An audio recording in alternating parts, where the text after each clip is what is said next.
অহা 8 ছেপ্টেম্বৰত নুমলীগড়ৰ 2G ইথানল অৰ্থাৎ বাঁহৰ পৰা ইথানেল বনাব বাবে প্ৰস্তুত কৰি উঠা উদ্যোগ বা কাৰখানা বা আমাৰ অনুষ্ঠানটি প্ৰধানমন্ত্ৰী নৰেন্দ্ৰ মোদী ডাঙৰীয়াই আনুষ্ঠানিকভাৱে উদ্বোধন কৰাৰ সম্ভাৱনা আছে।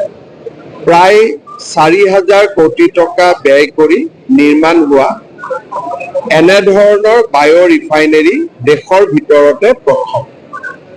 এই প্ৰয়োগটো যদি আমি সফল কৰিব পাৰোঁ, তেতিয়াহ'লে অনাগত দিনত অসমত আৰু কেইবাটাও বাঁহৰ পৰা ইথানেল নিৰ্মাণ কৰি উলিয়াব পৰা আমি উদ্যোগ স্থাপন কৰিব পাৰিম। সেইবাবে নুমলীগড়ৰ এই যিটো প্ৰয়াস, ই সফল হোৱাটো অতি গুৰুত্বপূৰ্ণ। ইয়াৰ উপৰিও নুমলীগড়ে এডভান্টেজ আছাম 3.0 সময়ত অসমৰ বিভিন্ন স্থানত আৰু কেইবাটাও নতুন উদ্যোগ স্থাপনৰ বাবে ইচ্ছা কৰিছিলে। ইয়াৰ ভিতৰত নামৰূপত এটা বিশেষ উদ্যোগ 650 কোটি টকা দি নিৰ্মাণ কৰি তোলা হ'ব।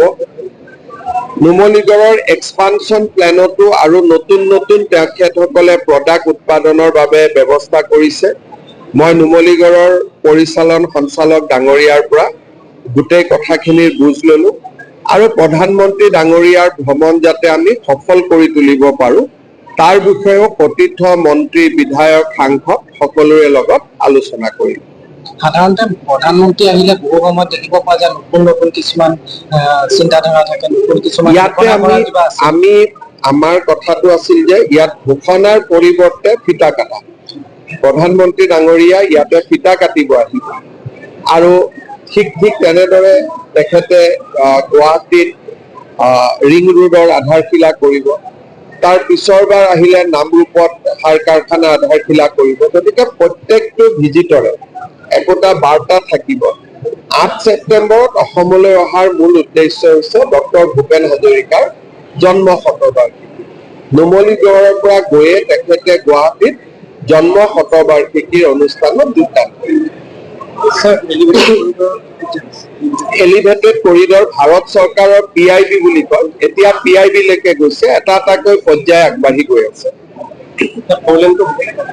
ফ'ৰলেনো হ'ব, কিন্তু অকণমান যিটো ৰাইজৰ মাজত কনফিউজন আছে সেইটো আঁতৰ হৈ লওক।